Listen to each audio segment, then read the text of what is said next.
Session 2, the magnificent planning of our many lives.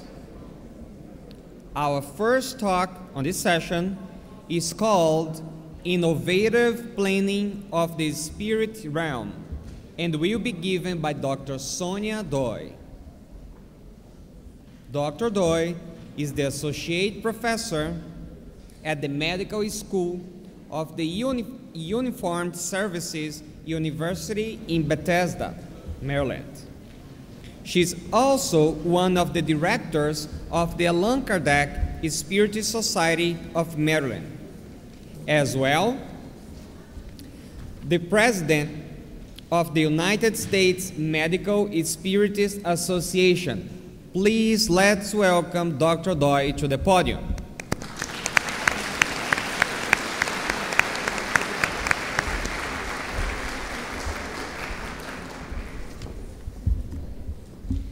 Good afternoon, ladies and gentlemen. I would like to thank the organizing committee for the privilege to talk this afternoon. I'll have 15 minutes to give you some ideas of the innovative planning in the spirit realm.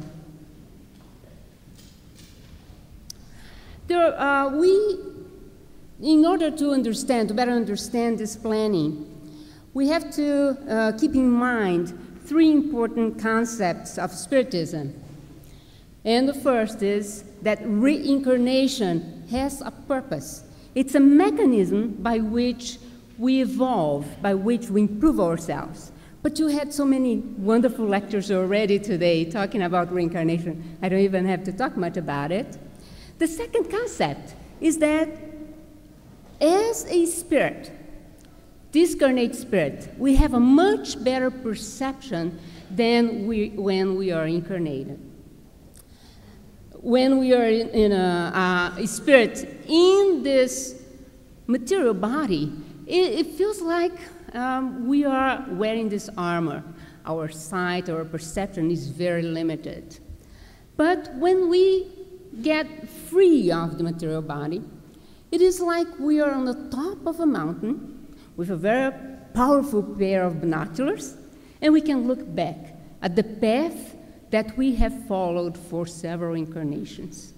We also have a glimpse of the brighter future that lies ahead, awaiting for us. The third concept to keep in mind is that we have free will. Now, the perspective of this brighter future and happier creates a strong desire to succeed. And that desire plays a critical role in our planning. Now, some spirits are not enough motivated, and they decide to take an easy ride. What is the consequence? They do not advance in that life. They just remain at the same level. When we decide to go ahead and plan our lives, when we decide to progress, we go and carefully examine our past lives. We look at our failures, we look at our thoughts, we look into our mistakes, and also what is needed to improve our qualities or to acquire better qualities. And then based on that, we plan our future life, what we need to accomplish in order to evolve to become better. It's comforting to know that we don't do that alone. We can count on our guardian angels, we can count on the protecting spirits who will guide our planning. But the final decision is always ours. We have free will when we are a discarnate spirit, and we have free will when we are here in the material body. So sometimes we plan in the spiritual realm to follow a very straight path, to resist bad instincts, to resist temptations. And when we incarnate, we fall for the tracks, and we end up by following a street as crooked as the Lombard Street in San Francisco. But God has given us free will. And with the free will, we have the responsibilities, as was already told today. We have the responsibilities of our acts. We also have to bear with the consequences of our choices. Now, when we incarnate, we forget everything that happened before the present incarnation. And because we forget, we usually find ourselves asking the question, why do we plan a life full of hardship? Can I plan something easier? I don't believe that I could plan all these difficulties for my life. Maybe this is a punishment from God. No, it's not. It is really our planning.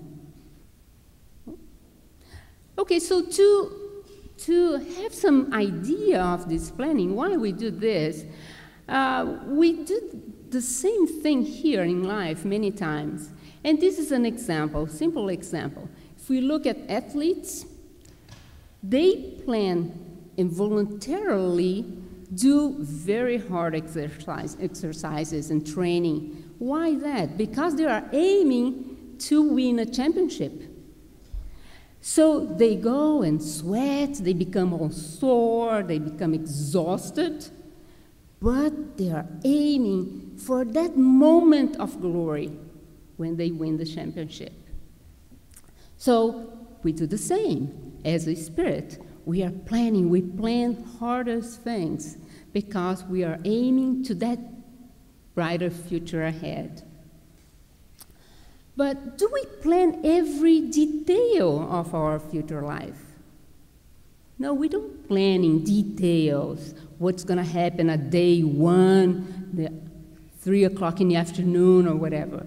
We plan usually by categories. So, for example, we look at what has been our faults or our weaknesses in the past, what we have been doing wrong, and we plan a category of things that we are going to do in the next life to fulfill our needs.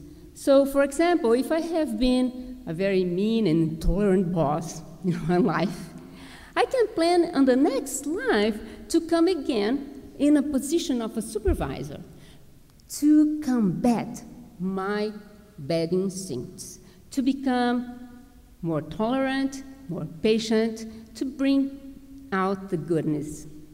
Or I can plan to be a worker under a very, very intolerant boss so that I can suffer through those bad habits and learn how I should correct those attitudes.